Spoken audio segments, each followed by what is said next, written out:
मी आता आहे कंदेरी धरण तिथे. आपण पाहू शकता हे काम जे चाललेलं आहे मागच्या 6 महिन्यापासून ते इथपर्यंत आलेलं आहे.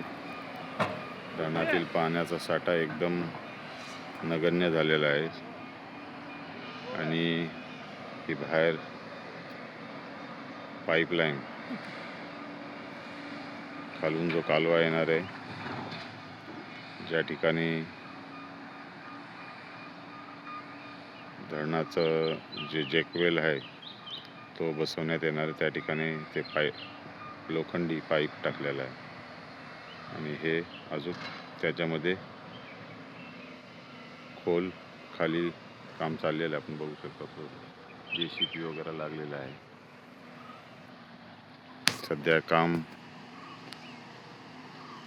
बंद अवस्थेमध्ये आहे. ज्याप्रमाणे पूर्वी जसं काम वेगाने चाललं होतं तसं काम काही सध्या दिसत नाही.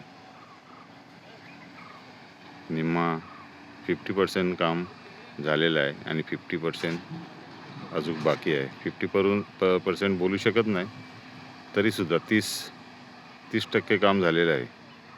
30-35% काम झालेलं आहे. अजून 70-75% काम होणं बाकी आहे. वर्ष तरी पुढचा जाणार.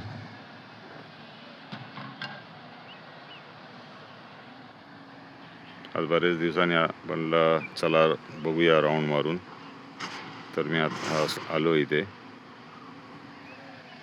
या पद्धतीने काम चालू आहे, धीम्या गतीने काम चालू आहे. सध्या कामगार जे त्या भागातले होते, कलकत्ता वगैरे ह्या भागातले जे कामगार होते ते आता सध्या त्यांच्याकडे इलेक्शन वगैरेचा हंगाम असल्यामुळे सर्व इलेक्शनसाठी ते गेलेले आहेत. तर काही मोजकेच लोक कामगार इथे आहेत आणि ते काम सध्या धीमी गतीने चालू आहे.